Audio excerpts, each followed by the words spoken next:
Stop, it's all a setup! Richard shot to his feet, his grief-stricken mask shattering like the window Maria had broken 6 years ago. This is a violation. My son is mentally unstable. He's not supposed to be in the country. Get him out of here. I'm not crazy, Dad.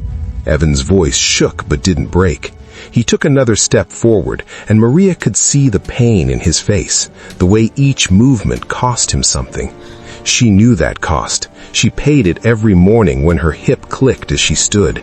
And I'm not quiet anymore. The judge raised his hand. Security had started moving toward Evan, but the judge waved them back. Mr. Whitmore, sit down. Young man, approach the bench. Evan moved down the aisle. Each step was a war.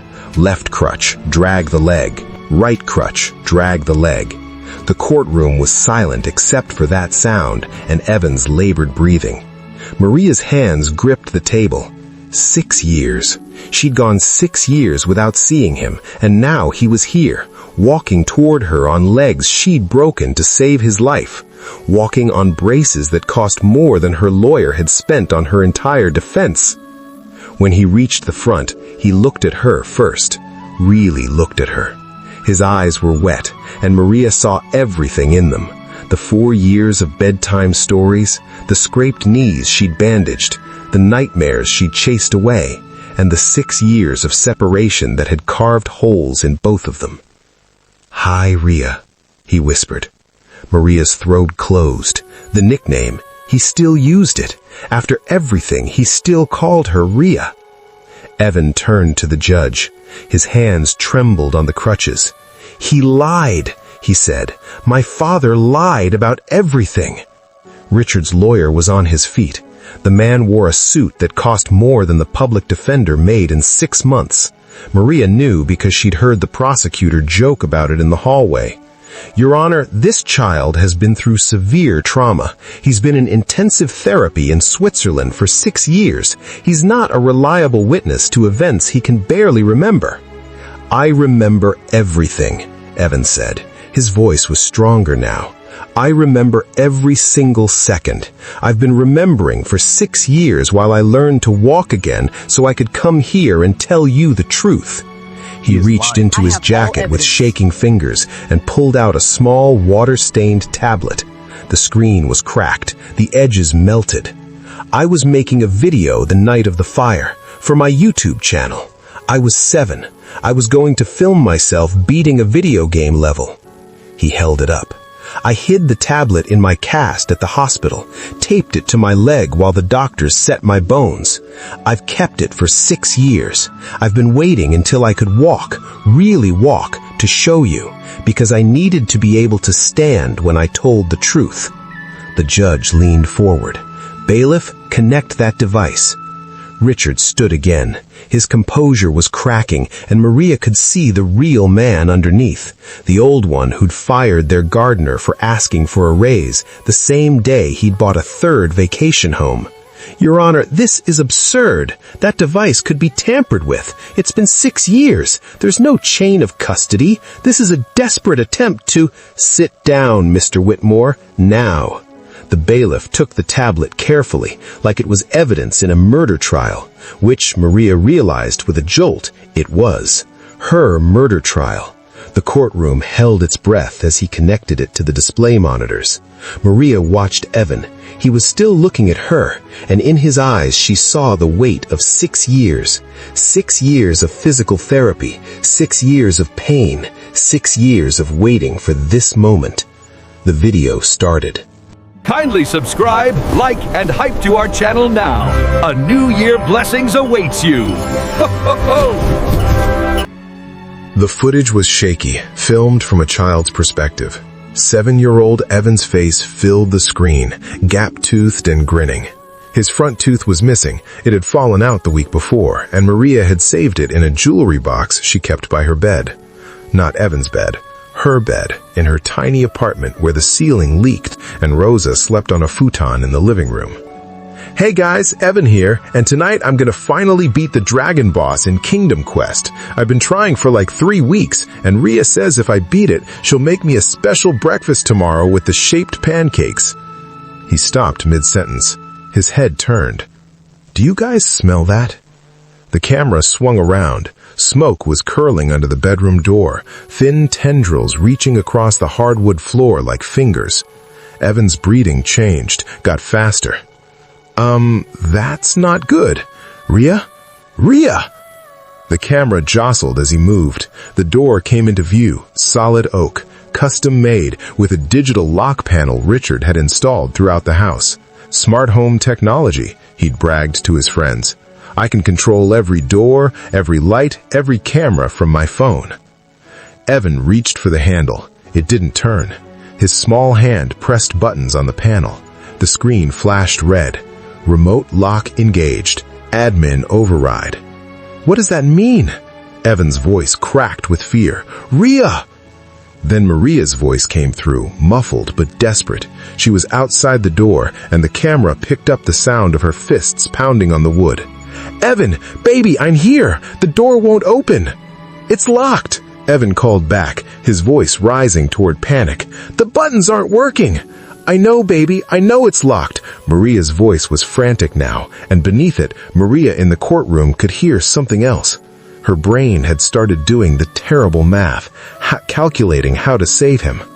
Evan, go to the balcony. Go to the balcony door right now. The smoke was getting thicker. Evan was coughing. I'm scared. I know, baby. I know you're scared, but you have to do what I say, okay? You have to go to the balcony. The camera swung wildly as Evan ran. His breathing was ragged, punctuated by coughs. Then, clear as a bell, a voice came through the intercom system built into every room. Richard's voice. Calm, almost bored. The voice he used when he was on conference calls. Evan, can you hear me? Dad! Evan's sob was raw. Dad, there's smoke! The door's locked! I can't get out! I know, son. Just stay calm. Stay in your room. Don't make a scene. It'll be over soon. A pause. Evan's breathing, harsh and frightened. Then Richard's voice again, quieter, like he was talking to someone else in the room with him. The policy is $2 million, Catherine. $2 million on the house, another $2 on the boy. Stop crying. He's going to be fine. The smoke it'll just put him to sleep first. It's humane. He won't feel the burns. The courtroom erupted. Someone screamed. Maria thought it might be Rosa. The judge was banging his gavel, shouting for order, but no one was listening. Maria couldn't breathe. She'd known Richard was cold. She'd known he cared more than money than people. But this, hearing him discuss his son's death like a business transaction while Evan suffocated, this was beyond anything she'd imagined. In the front row, Richard had gone gray. His lawyer was standing, mouth open, no words coming out. The video continued. Smoke was pouring under the door now, thick and black. Evan was coughing violently, crying. The camera showed the balcony door. He was pulling on it, but it wouldn't open. Stuck or locked or broken. The tablet's microphone picked up everything. Evan's terror, the crackle of fire getting closer, and Maria's voice, still outside the bedroom door, screaming now. Evan! Evan, can you hear me? Rhea! The word was barely comprehensible through his coughing. I can't! The door won't...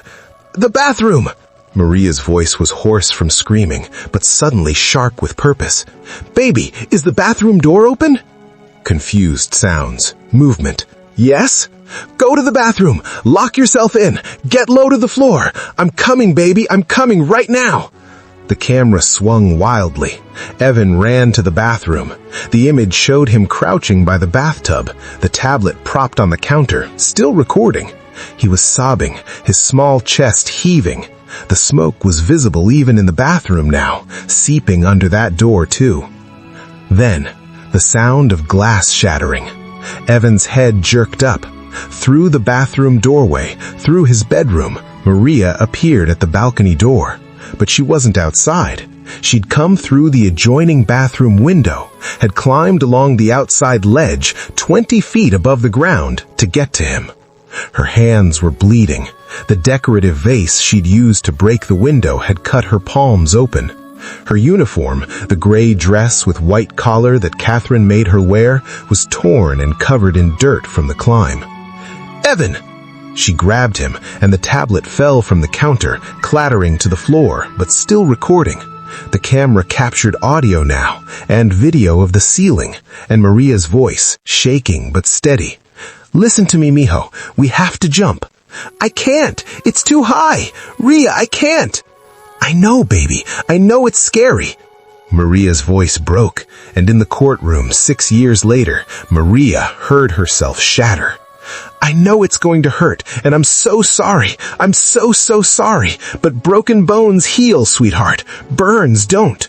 You can come back from broken. You understand? You can come back." A small voice, terrified. "Okay. Do you trust me?" "Yes. I love you. I love you so much. You're the bravest boy I know, the bravest, smartest, most wonderful boy, and I'm sorry I have to do this, but I need you to live. Do you hear me? You have to live." The sound of fabric rustling, Maria's prayer in Spanish, rushed and desperate. "Dios mío, perdóname, protégelo, perdóname, por favor." Then her voice, barely a whisper, "Forgive me." The sound of the drop, a thud that made everyone in the courtroom flinch. Evan's scream, high and terrified and hurt, the worst sound Maria had ever heard, the sound that played on a loop in her nightmares.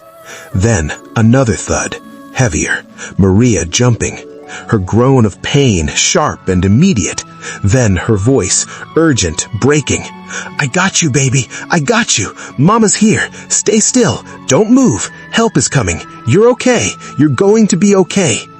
The sound of sirens in the distance getting closer, the crackle of fire, and Maria's voice, over and over like a prayer or a confession. "I'm sorry. I'm so sorry. I love you. I'm sorry. I love you. I'm sorry." The video ended. The courtroom was silent, except for the sound of crying. Multiple people were crying. The court reporter had her hand over her mouth. One of the bailiffs had tears on his face. Maria realized she was sobbing, hadn't even realized she'd started.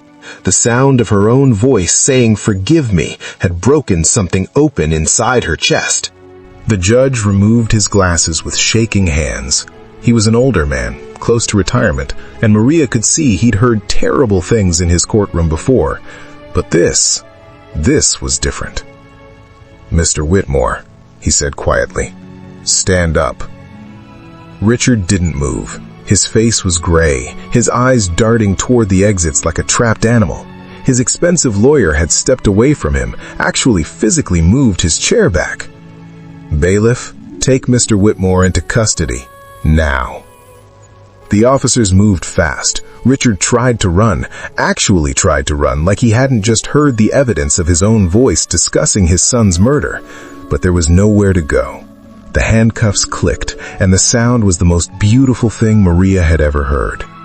"You're under arrest for attempted murder, conspiracy to commit murder, insurance fraud, evidence tampering, and obstruction of justice.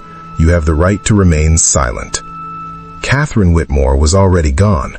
One of the bailiffs noticed. She'd slipped out a side door during the video, probably calling her own lawyer. But Maria didn't care about Catherine. She only cared about the boy standing in front of her. The bailiff unlocked Maria's chains. The metal fell away from her wrists, and she could see the marks underneath, raw, red, scarred. 6 years of handcuffs for court appearances, 6 years of shackles. Her legs wouldn't hold her. She fell to her knees on the courtroom floor, her bad hips screaming, and she didn't care. Evan let go of his crutches. They clattered to the ground with that distinctive metal sound. He fell too, and Maria caught him. She wrapped her arms around him and buried her face in his hair. He smelled different, like hospital soap and teenage boy and expensive shampoo, but when he pressed his face into her shoulder, he was still her Evan. "You came back," she whispered. "I never left," he said, and his voice was deeper now, changed. "Not really. I just had to learn to walk first, so I could come find you, so I could stand up and tell them the truth." Maria pulled back to look at him. His face was older, marked with pain and physical therapy and 6 years of carrying this weight. But his eyes were the same, dark brown, like his mother's, like Catherine's, though Catherine had never looked at him with this much love. "Your legs hurt every day," he said honestly. His hands were shaking, and she realized he was crying, really crying, the way he used to when he was small and had nightmares. "Every single day. The doctors said I might never walk again. The damage was too severe. Shattered femurs, broken tibias, destroyed growth plates. But I had to walk, Rhea. I had to be able to stand in this courtroom and look the judge in the eye. I had to be strong enough to hold the tablet and tell them what he did, what you did." "Mijo, you saved me," he said fiercely. "You broke me to save me, and everyone called you a monster, and I was in Switzerland in a facility that cost $20,000 a month learning to walk again, while you were in a cell waiting to die, for me, because of me." "Not because of you," Maria said. She cupped his face with her scarred hands. "Never because of you." The courtroom was chaos. Reporters were shouting questions. Richard was being dragged out, screaming about his lawyers, about lawsuits, about how this was all a misunderstanding. The judge was calling for order, but Maria only saw Evan. And then she saw Rosa. Her daughter was standing now, pressed against the back wall like she was trying to disappear into it. Her face was wet with tears, her nail-bitten hands pressed to her mouth. Their eyes met across the courtroom, and Maria saw 6 years of distance, 6 years of doubt, 6 years of a daughter who'd had to wonder if her mother was capable of hurting a child. Rosa moved first. She pushed through the crowd, stumbling, and Maria realized she was still on her knees, still holding Evan and couldn't move. Her hip wouldn't let her. So Rosa came to her, fell to her knees beside them, and wrapped her arms around both of them. "I'm sorry," Rosa sobbed into Maria's shoulder. "I'm so sorry. I didn't believe you. I'm so sorry." "Baby, I watched you love him," Rosa said, and her voice was raw with 6 years of pain.